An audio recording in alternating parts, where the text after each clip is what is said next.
Pokoknya saya nggak senang sama keluarganya Yusuf, dan saya itu akan coba bunuh semua keluarga Yusuf satu persatu. Nah di situ baru tahu si Yusuf ternyata ada orang yang nggak senang sama keluarga Yusuf dan ingin terang-terangan dijadikan semacam tumbal pesugihan. Pengen dihabisi semua satu keluarga Yusuf itu. Dia muntah darah itu satu gayung besar. Ya semua kaget lah. Jadi udah keluar darah satu gayung besar, tiba-tiba di kakinya keluar seperti duri-duri yang di pohon bambu. Itu keluar semua.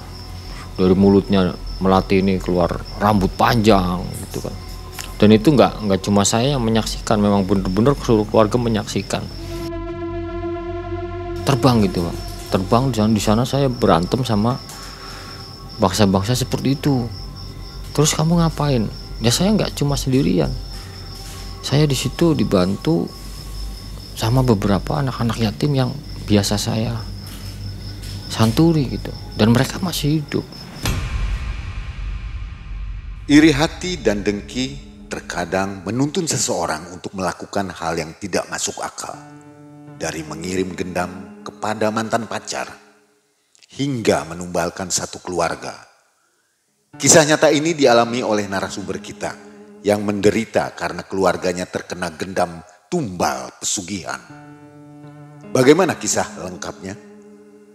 Inilah Mas Ade. Apa kabar Mas Ade? Alhamdulillah baik. Oke, aktivitas masih sama seperti dulu?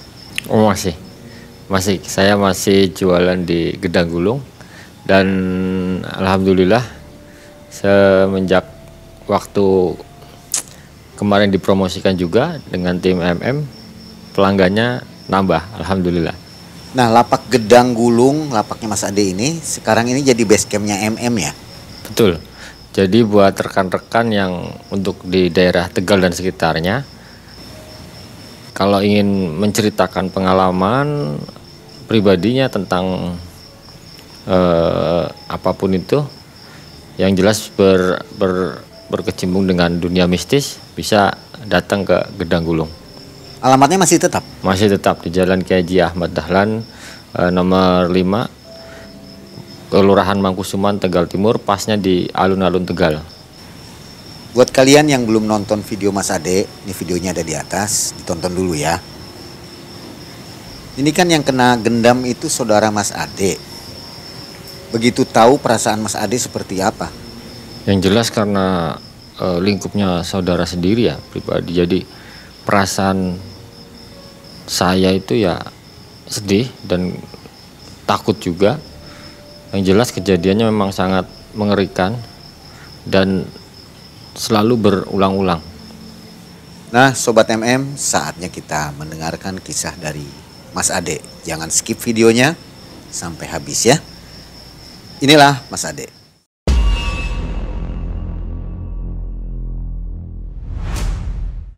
Jadi kisah ini tuh berawal dari tahun 2011 sampai sekarang, Mang. Jadi kisahnya terjadi sama ya masih saudara saya sendiri, di mana saya turut menyaksikan dan merasakan apa yang terjadi sama saudara saya tersebut. Awalnya dulu saudara saya tuh punya pacar lah ya. Mulai awal-awal kejadian ini dari saudara saya punya pacar. Nah, saudara saya sendiri waktu itu pacarnya orang Jawa Barat. Jadi orang Jawa Barat. Kalau bisa disebutkan atau saya samarkan, saudara saya namanya Yusuf ya. Namanya Yusuf dan pacarnya ini namanya Melati.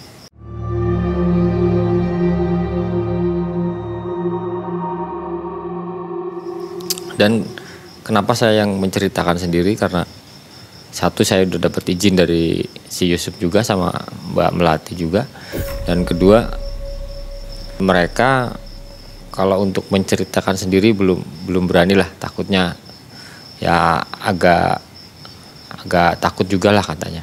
Jadi mereka udah mengizinkan kepada saya untuk menceritakan hal ini dan berbagi cerita kepada teman-teman Sobat MM.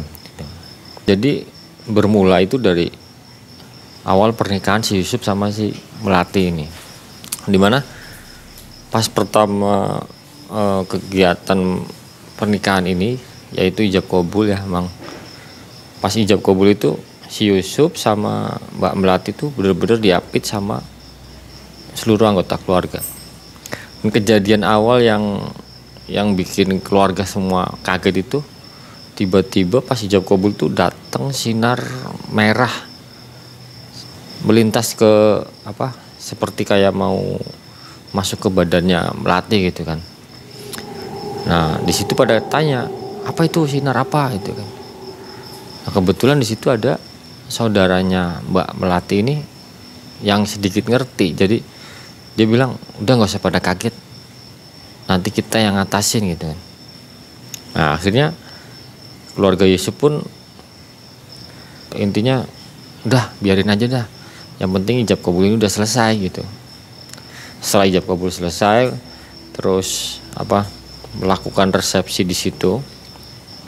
Kejadian lagi pas malamnya, jadi acara sudah selesai, dimana waktu itu si Yusuf itu menceritakan sama saya, Mas ini kok kenapa ya, setelah acara resepsi selesai bukannya kita menikmati malam pengantin kita itu, tapi yang terjadi malah si Melati ini tiba-tiba kayak kerasukan itu Mang.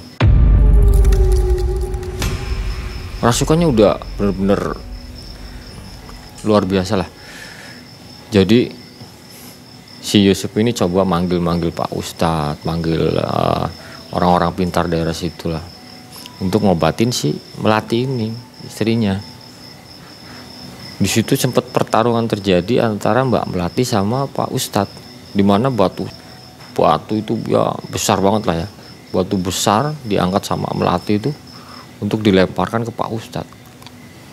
Dan alhamdulillahnya Pak Ustadz nggak kenapa-napa, cuman yang terjadi seingat saya itu Pak Ustadz tuh bajunya sobek semua di situ karena ulah sama si Melati. Dan alhamdulillah waktu itu bisa disadarkan, dan itu pun sadarnya pas ketika menjelang subuh. Nah kejadian itu berulang-ulang, setiap habis maghrib pasti sesuatu terjadi sama Mbak Melati ini. Dan nanti sembuhnya itu ya, intinya sadarnya itu ketika menjelang subuh Mang. Nah setelah itu paginya ya, jadi paginya Mas Yusuf ini bangun tidur. Waktu itu kejadiannya masih di rumahnya Mbak Melati. Nah dia bangun tidur, tiba-tiba buka pintu, dia dapat satu bungkusan kecil, di mana bungkusan itu berisi pasir dan paku.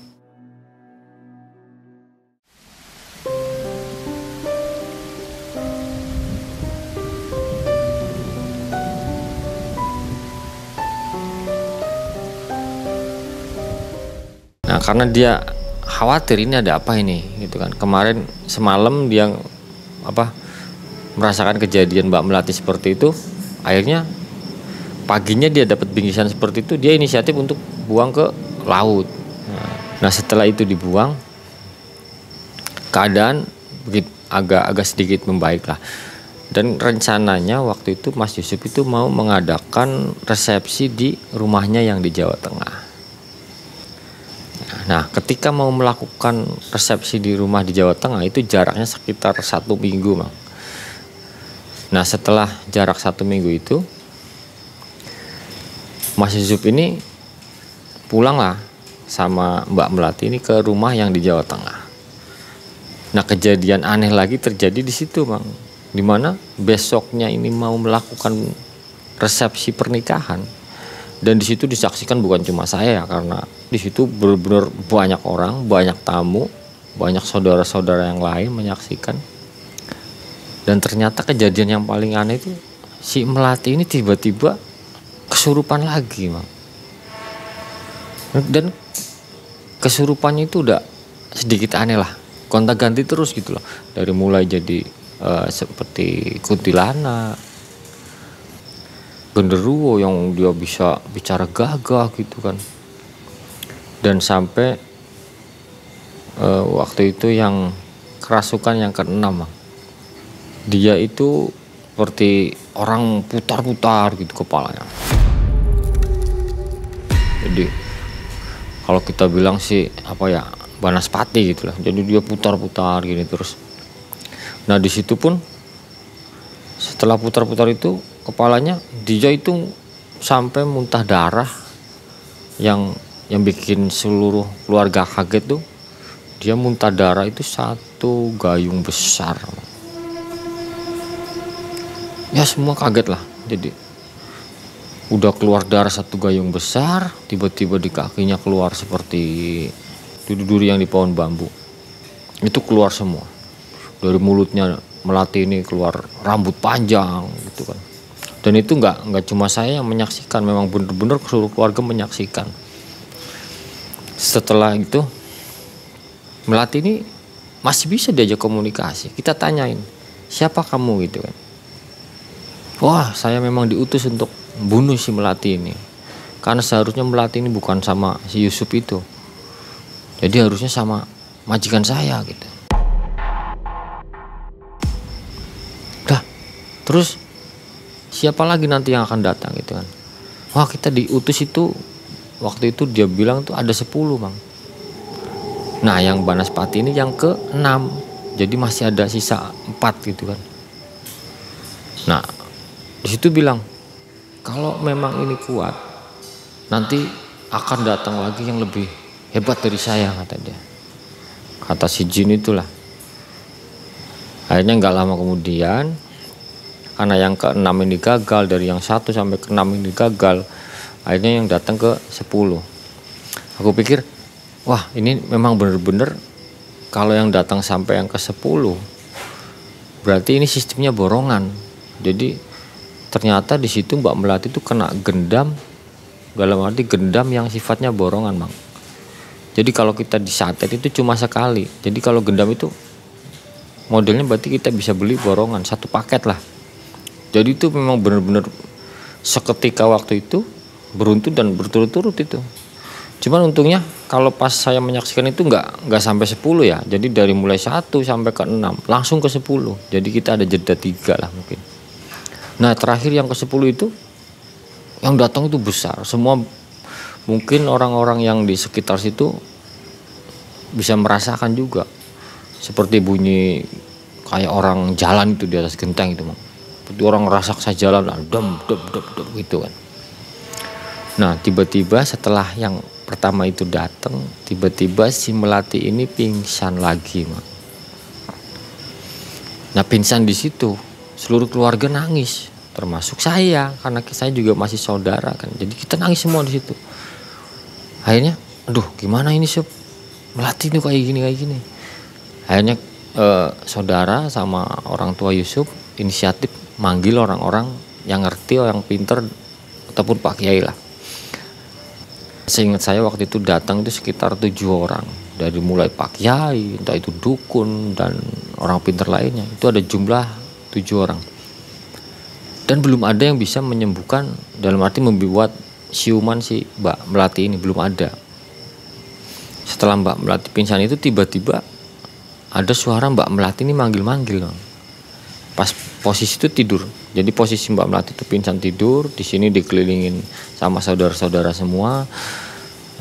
Nah di situ tiba-tiba manggil dan ingin memanggil si Yusuf. Panggillah si Yusuf. Jadi Sob sini Sob gitu kan. Ternyata yang manggil itu bukan rohnya si Melati, melainkan Mbak Melati ini dimasukin oleh roh keluarganya yang sudah nggak ada. Nah di situ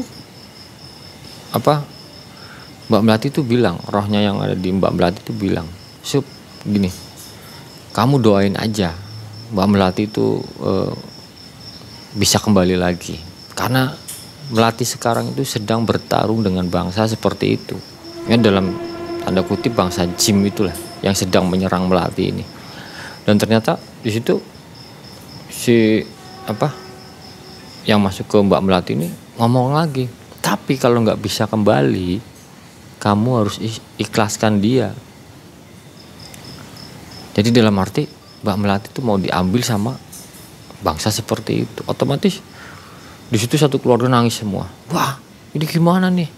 Berarti besok udah nggak ada acara dong. Makanya di sini tuh udah disiapkan panggung, ya segala macam lah. Jadi besoknya rencana acara tuh meriah. Dengan ada ucapan seperti itu, otomatis keluarga pada sedih gitu. Dan akhirnya setelah mendengar seperti itu, keluarga masih berkerumun di situ, ngadain pengajian lah, ada apa. Jadi dan ternyata alhamdulillah selang waktu berapa jam lah ya, akhirnya si Melati ini bisa sadar. Dia sadarnya dia tuh sampai nangis minta peluk semua, panggilin orang tuanya si Yusuf juga, nangis dia gitu. Dan alhamdulillah di situ Melati udah sadar tapi belum bisa menceritakan kejadian yang dia alami gitu. Nah akhirnya besoknya tetap melakukan resepsi, alhamdulillah dengan lancar. Jadi mulai dari ada hiburan, ada apa, semua lancar. Setelah acara resepsi itu selesai, barulah si Melati ini bercerita, sebenarnya kamu itu kenapa gitu kan. Waktu itu saya hawanya kayak terbang gitu Pak. Terbang di sana saya berantem sama bangsa-bangsa seperti itu. Nah, terus kamu ngapain? Ya saya nggak cuma sendirian.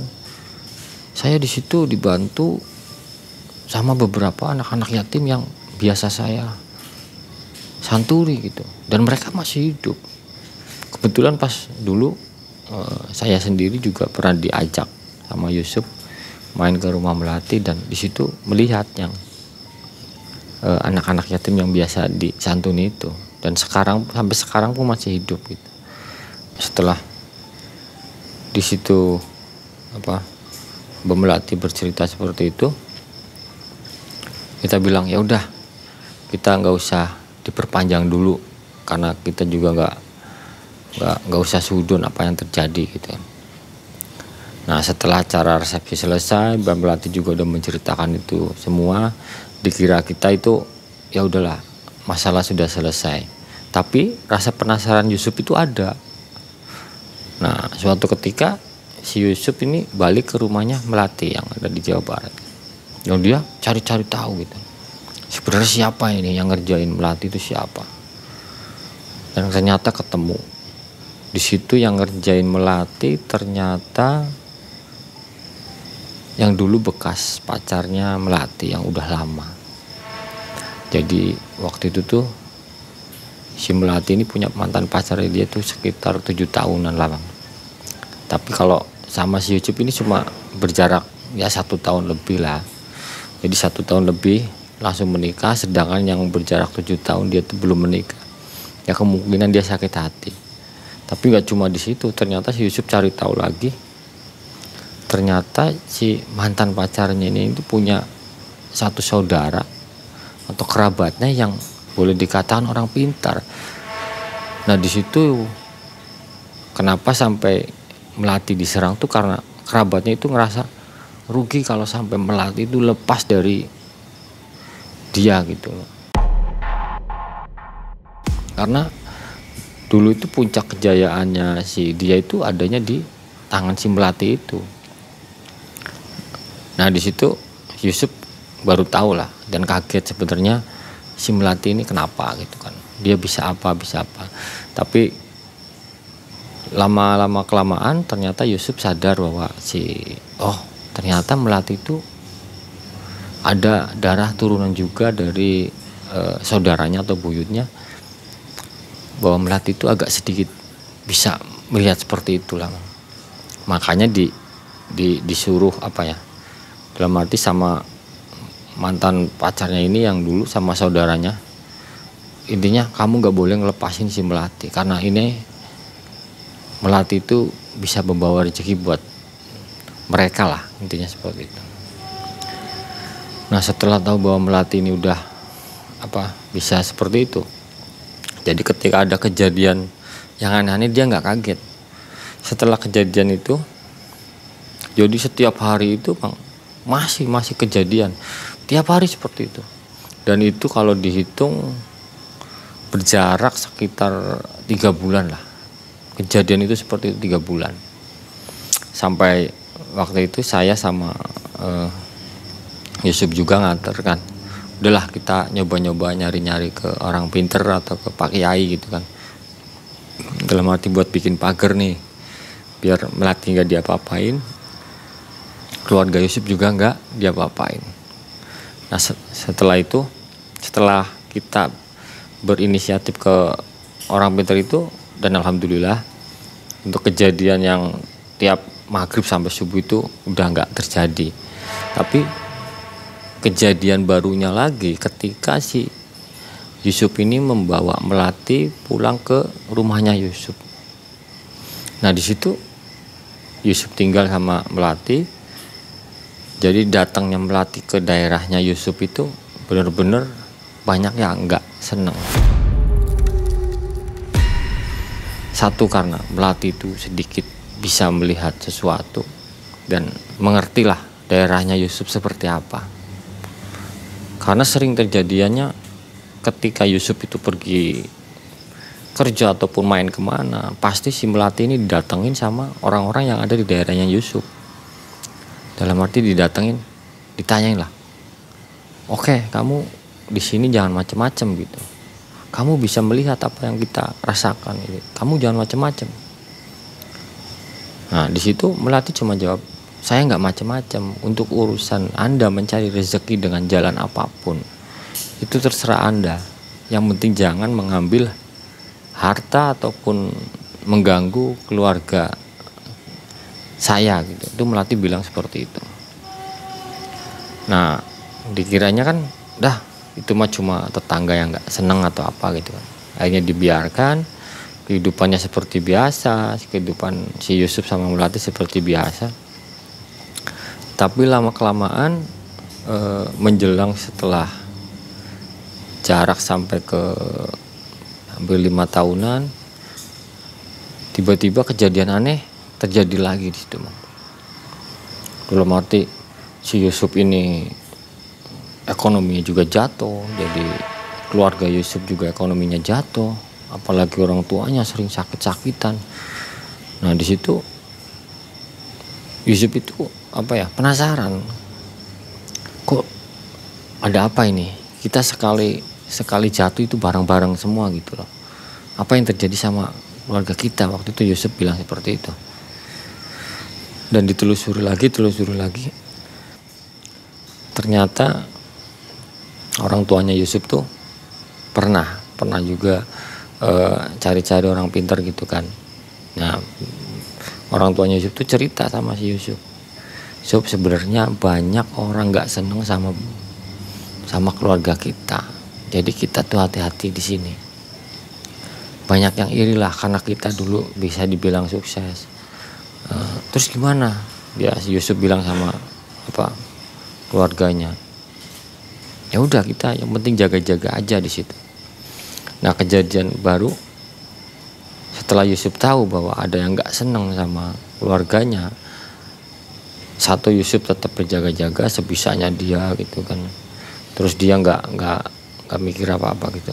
Nah kejadian awal terjadi pas orang tuanya Yusuf yang jatuh sakit.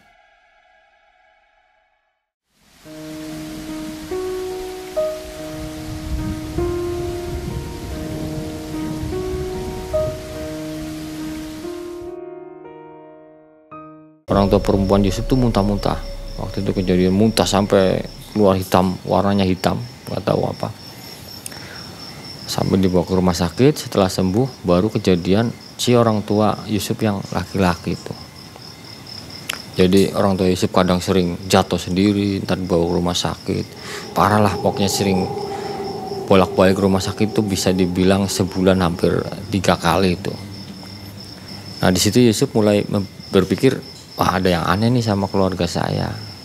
Terus ternyata gak cuma orang tuanya yang kena imbasnya, saudara-saudaranya yang lain kena imbasnya. Dari mulai usahanya, dari mulai kehidupan gak cuma ekonomi lah ya. Yang ekonomi udah bener-bener jatuh, dan kehidupan yang lain itu bener sepertinya mau diambil semua gitu. Nah itu dari situ Yusuf penasaran sebenarnya apa yang diinginkan dari orang-orang yang nggak senang ini. Suatu ketika kejadian pas menjelang maghrib itu mau minta makannya yang agak sedikit aneh. Dia minta ayam bakar tapi pas maghrib. Jadi tolong dong beliin ayam bakar maghrib. Nah si Yusuf ini bilang, waduh nanti dong, masalahnya ini masih maghrib pak gitu kan, nanti nunggu habis maghrib. Oh nggak bisa, kamu anak disuruh harus yang nurut gitu kan. Akhirnya karena Yusuf ingin nurut sama orang tuanya, akhirnya dia bergegas pergilah maghrib. Jadi sebelum sholat maghrib dia pergi beli ayam bakar itu. Setelah Yusuf pulang, setelah itu dimakanlah ayam bakar itu sama orang tuanya Yusuf, tapi cuma sedikit. Nah sedikit pun itu dimuntahkan. Nah malam itu seketika setelah dimuntahkan itu, ternyata yang dirasakan orang tua Yusuf itu benar-benar katanya, kok aku habis makan ini pusing, kepalanya pusing, makannya nggak enak lah, pengen muntah lah ini. Nah, hawa nggak enak datang tuh. Di situ kumpul semua tuh, termasuk saya, ada saudara-saudara yang lain karena kita lagi makan bersama ya, aslinya makan bersama di situ. Tiba-tiba si Melati ini kerasukan lagi. Nah, di situ Melati sekali kerasukan dia berdiri sampai di atas meja. Di atas meja berdiri gagah sampai dia tuh teriak-teriak gitu kan.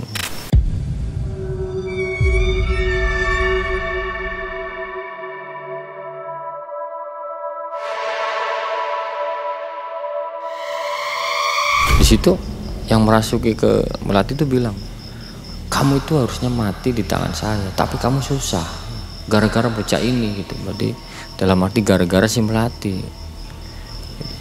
Nah maksudnya gara-gara si Melati itu apa ya, intinya Melati itu tahu lah bahwa ada yang nggak senang sama keluarganya Yusuf. Nah ternyata di situ ditanyain lah yang masuk ke badan Melati itu, sebenarnya kamu siapa, kamu dari mana? Oh saya pasti nggak jauh dari sini, pokoknya saya nggak senang sama keluarganya Yusuf dan saya itu akan coba bunuh semua keluarga Yusuf satu persatu. Nah di situ baru tahu si Yusuf ternyata ada orang yang nggak senang sama keluarga Yusuf dan ingin terang-terangan dijadikan semacam tumbal pesugihan. Nah di situ jadi pengen dihabisi semua satu keluarga Yusuf itu. Itu berawal dari orang tuanya Yusuf. Dan Yusuf pun sadar dari mulai kejadian orang tuanya, terus yang kedua dia merasakan dari segi usaha udah mulai kolab gitu kan. Terus dari segi apa yang dia punya dulu itu udah habis semua, dijual-jualin. Nah nggak lama kayak gitu terjadilah sama adiknya Yusuf. Jadi Yusuf itu punya adik lagi dan di situ kejadian adiknya itu tiap hari kerasukan, tiap hari. Jadi kerasukannya adiknya Yusuf ini karena adiknya Yusuf kan gadis ya, jadi banyak yang senang gitu kan. Jadi kerasukan dalam arti dibikin dengan orang yang sama itu yang pengen ngancurin keluarganya Yusuf tuh. Ah ini bocah nih biar nggak laku, biar apa gitu kan. Jadi kalau kerasukannya tuh kadang gimana ya Mang, badannya tuh kaku, jadi nggak bisa digerakin, sakit bener-bener, teriaknya tuh sakit terus. Jadi sebagai orang tua kan sedih gitu kan, kenapa nih anak saya ini yang ini nih.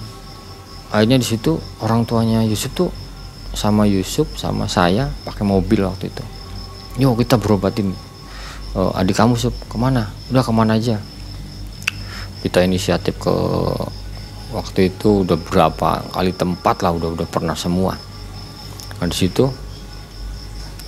sama dengan jawaban yang sama bahwa ada yang nggak suka sama keluarga si Yusuf itu. Jadi kala itu karena orang tua Yusuf masih ada, jadi yang menyarankan itu orang tuanya Yusuf. Jadi saya cuma nyupir, jadi kebetulan waktu itu Yusuf kan nggak bisa nyupir mobil kan waktu itu, jadi saya yang nyupirkan. Jadi kalau kemana-mana pasti saya yang disuruh, ayo kita jalan-jalan sama Mas Ade Sup, kemana, ya udah pokoknya yang anterin, yang nyupir Mas Ade.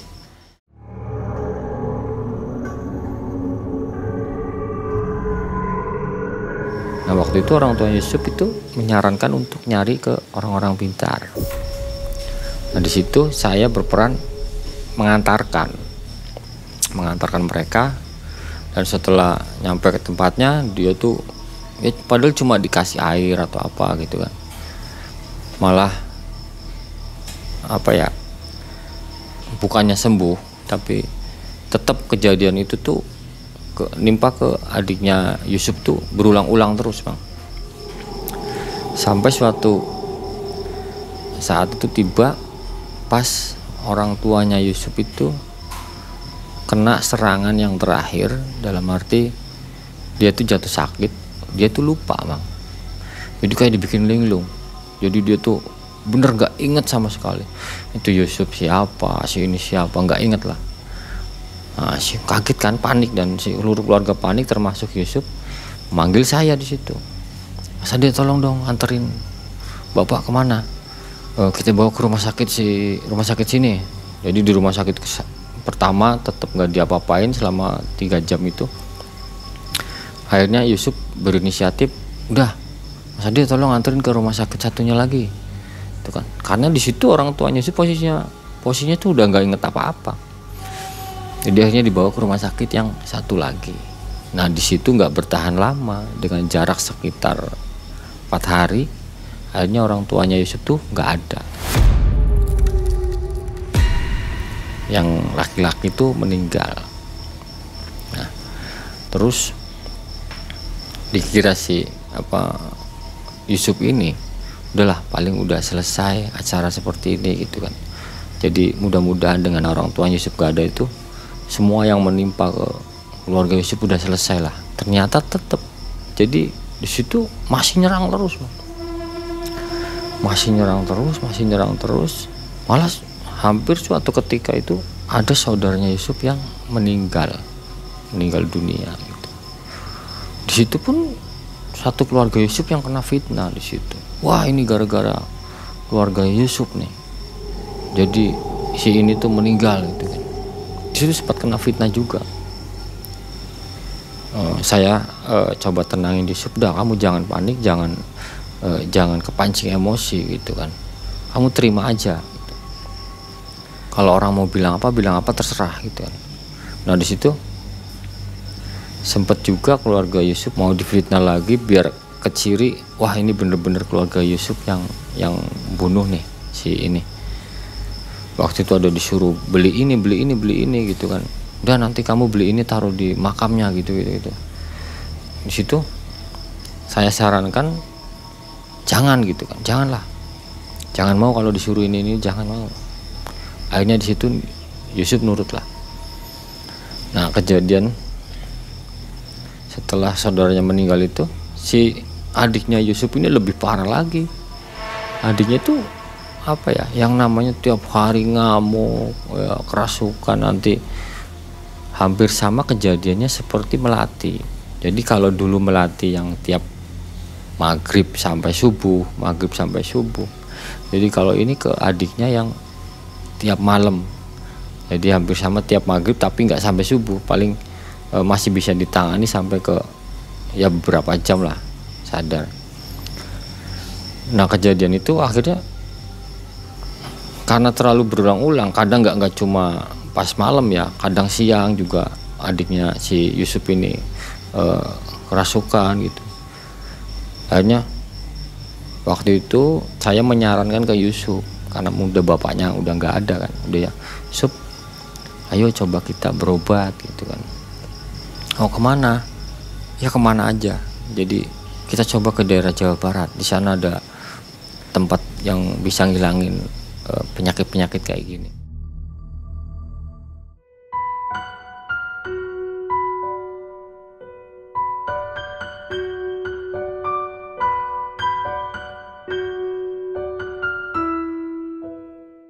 Kita bawa ke sana. Nah, Nyampe sana disuruh mandi ini. Alhamdulillah biasa aja. Jadi agak sedikit tenang lah.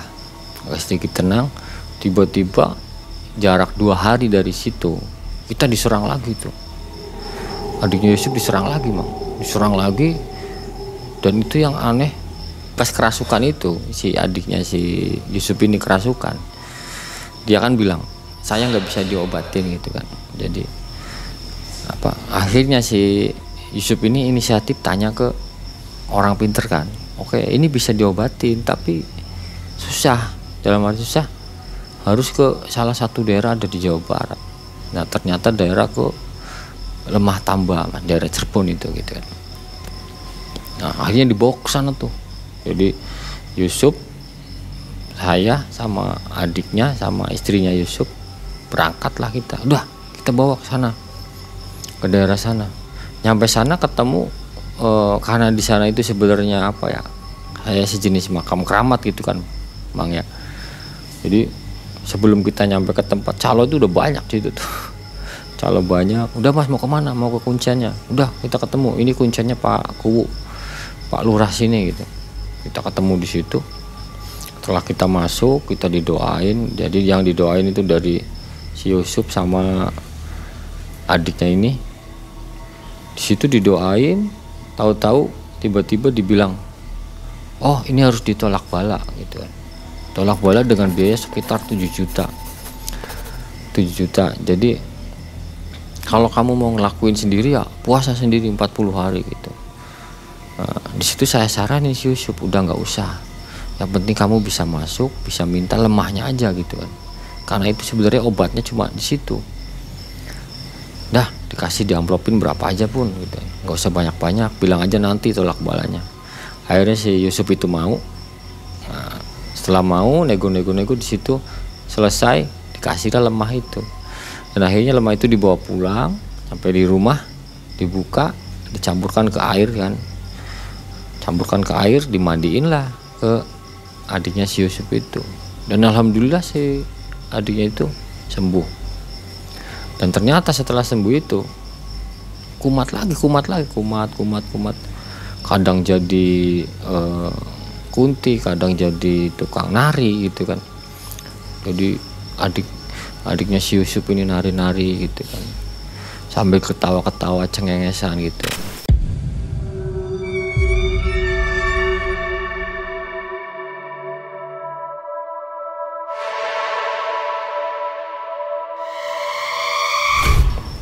Ditanyain lah, sebenarnya kamu itu dari mana gitu kan.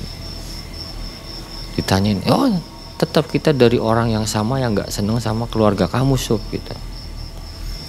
Dan saya udah habis uang banyak, dan itu nggak kecil nominalnya itu Mang. Dan itu disebutkan sama yang masuk ke badannya si adiknya Yusuf ini. Yang disaksikan di situ ya ada saya, Yusuf, Melati, sama ibunya Yusuf di situ melihat di situ. Ternyata yang nggak seneng sama keluarga Yusuf tuh di situ memang nggak cuma satu orang atau satu keluarga lah yang nggak seneng, banyak. Dan mereka tuh udah bener abis-abisan ingin ngebantai keluarga si Yusuf itu dengan total biaya yang begitu besar. Kalau dinominalkan itu sekitar berapa ya, kurang lebih hampir 150 juta lah. Saya bilang ke Yusuf, gila, itu orang bener-bener nekat, uang segitu habisin buat ngabisin keluarga kamu gitu. Tapi saya bilang ke Yusuf, udah kamu nggak usah balas mereka. Kalau kamu mau balas kemungkinan bisa, gampang lah kita balas. Kita nyari kemana-mana pasti bisa. Cuman saya selalu ngingetin si Yusuf ini, jangan dibalas dengan hal yang sama. Saya bilang ke Yusuf, udah Yusuf, lu tenangin diri aja. Nanti kapan waktunya karma itu pasti berlaku. Biar keluarga mereka yang ngerasain seperti keluarga kamu Sob. Kamu gak usah terpancing emosi harus menyelesaikan ini dengan hal yang sama. Nah di situ Yusuf pun setuju. Akhirnya cuma sekedar berobat seperti biasa aja si Yusuf tuh. Nah setelah kejadian itu selesai, dikiranya Yusuf juga dah ini, jadi dia udah ngerasa kehilangan orang tua, kehilangan harta benda juga, terus melihat kondisi keluarga yang diteror seperti itu tiap hari, dia agak kadang-kadang mikir agak sedikit down juga. Cuman saya yang selalu ada buat Yusuf tuh buat nenangin dia. Jadi Yusuf, kamu yang tenang, kalau ada apa-apa tetap bilang ke saya sebisa mungkin bantu kamu Yusuf gitu. Nah suatu ketika setelah adiknya ini udah sembuh gitu kan, udahlah berarti adik kamu udah sembuh Yusuf. Ya Yusuf bilang, Mas nanti bulan depan atau 2 bulan yang ke depan adik saya mau menikah Mas gitu. Oh dengan orang mana? Ya orang agak jauh. Ya udah alhamdulillah, semoga dengan menikah itu sembuh gitu kan, karena penyakit yang ada di itu diangkat. Dan kejadian itu setelah mau menikah, kejadian aneh lagi Mang. Di situ mau ijab kabul, jadi tanpa disengaja waktu itu si Melati tuh melihat, jadi pas di tempat yang buat ijab kabul keluarganya Yusuf tuh, adiknya Yusuf tuh ada yang naruhin sesuatu di situ. Kalau yang itu sih ya nggak kelihatan, nggak jelas sih Mang ya, cuma bungkusan doang, jadi sekedar bungkusan kecil taruh di bawah meja. Jadi waktu itu kejadiannya kan ijab kabulnya memang di atas meja kan, meja. Si Melati yang lihat, Mas Yusuf itu nanti diambil di situ, ada yang naruhin sesuatu. Diambillah situ sama Yusuf, doain kan. Alhamdulillah ijab kabul selesai. Nah setelah ijab kabul selesai, kejadiannya acara selanjutnya itu terjadi sesuatu Mas. Ada yang bertengkar, ada yang berkelahi, jadi bener-bener kacau lah itu acara. Akhirnya acara berjalan cuma sampai sore. Nah, sampai sore selesai, udah bubar gitu kan. Nah setelah kejadian itu, kalau yang Yusuf cerita sama saya itu, Mas ini adik saya sudah menikah, jadi udah aman lah gitu kan, udah aman. Jadi ternyata setelah pernikahan itu, kejadian yang dialami Melati sebelumnya itu dialami sama adiknya Yusuf. Nah akhirnya di situ si Yusuf ini memutuskan udah kita nyoba kemana lagi biar adiknya dia itu sembuh gitu kan. Nah, waktu itu si Yusuf itu ngantor adiknya untuk berobat lagi karena masih sering kumat kan. Diantarlah, nyuruh saya itu, Sade tolong dong dianterin saya ke mana, ke daerah sana kidul. Ya udah kita obatin di sana. Jadi di sana kita nggak melakukan ritual apa-apa sih, cuma karena ke Pak Kiai di situ kita cuma didoain, dikasih air buat mandi sama buat minum doang, udah selesai. Nah setelah kejadian itu saya sama si Yusuf ini nggak lama kemudian kan Yusuf itu berangkat ke Jakarta Bang. Nah, berangkat ke Jakarta, dia cuma nitip ke saya, jadi Mas Ade tolong ya, saya hari ini mau ke Jakarta,